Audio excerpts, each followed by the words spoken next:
Halo, apa kabar sahabat sisi lain dunia? Nah sahabat, ini yang terjadi jika pesawat terbang memasuki pusaran angin puting beliung. Beberapa waktu lalu angin kencang di kota Palu mengakibatkan pesawat Garuda Indonesia mengalami hal yang di luar dugaan dan batal mendarat. Pesawat tujuan kota Palu tersebut mengalami guncangan hebat karena adanya angin puting beliung. Suasana di dalam pesawat berubah mencekam, terdengar suara anak kecil yang menjerit-jerit sangat histeris. Semua orang ketakutan dan juga turut memanjatkan doa demi keselamatannya. Seperti itulah sekiranya suasana di dalam pesawat saat sebuah pesawat terombang-ambing akibat diterjang angin puting beliung. Diketahui pesawat Garuda Indonesia dengan nomor penerbangan GA608 hendak mendarat di Bandara Mutiara Sis Al Jufri Palu, tetapi pesawat harus kembali ke atas dan batal mendarat. Itulah sekiranya yang terjadi jika pesawat yang kalian tumpangi terjadinya turbulensi.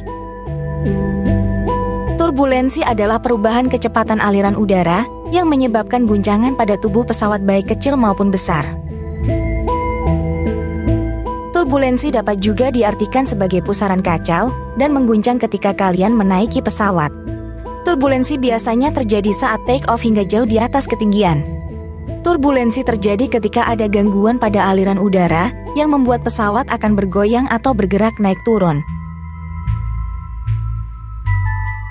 Dalam perjalanan udara, turbulensi pasti terjadi dan membuat kalian cemas.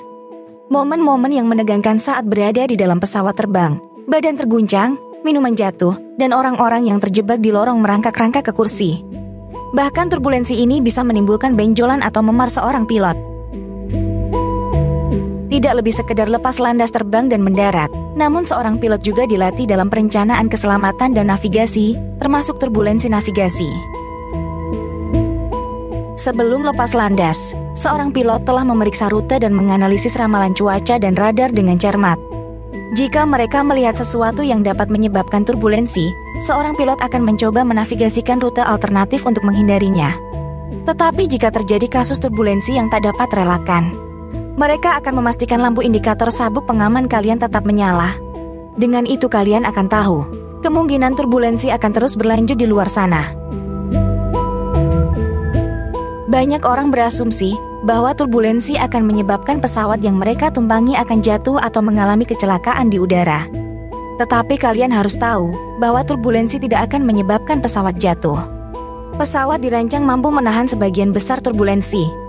Dan dalam kasus turbulensi yang lebih ekstrim termasuk saat pesawat memasuki ke dalam pusaran angin puting beliung, seorang pilot dapat menurunkan kecepatan pesawat ke kecepatan yang aman, sehingga pesawat tidak akan rusak saat melewati gangguan. Teknik ini akan menghindari resiko kecelakaan pesawat yang disebabkan oleh turbulensi. Kasus turbulensi parah sekalipun hampir tidak pernah menyebabkan kecelakaan pesawat. Terakhir kalinya turbulensi disebut sebagai penyebab utama kecelakaan pesawat adalah pada tahun 1966 silam. Mungkin dikarenakan teknologinya tidak secanggih sekarang. Jadi kalian tidak usah takut jika pesawat yang kalian tumpangi mengalami turbulensi.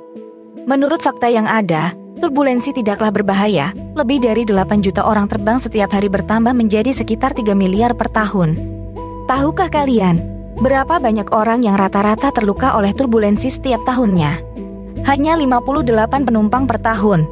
Di antaranya adalah pramugari atau penumpang yang tidak mengenakan sabuk pengaman saat terjadi turbulensi. Saat ini para insinyur penerbangan sedang mengembangkan alat yang bisa membantu pesawat menghindari turbulensi. Maskapai penerbangan nantinya bisa menggunakan laser ultraviolet untuk mengirim gelombang ke udara yang berada di depan guna mendeteksi turbulensi secara lebih.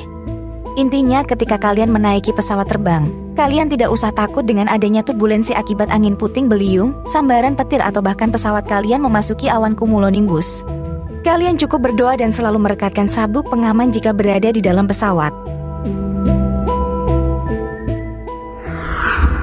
Nah sahabat, itulah fakta tentang terjadinya turbulensi ketika naik pesawat. Gimana nih menurut pendapat kalian? Jangan lupa komen di bawah ini ya. Mimin pamit undur diri dulu, sampai jumpa di video selanjutnya.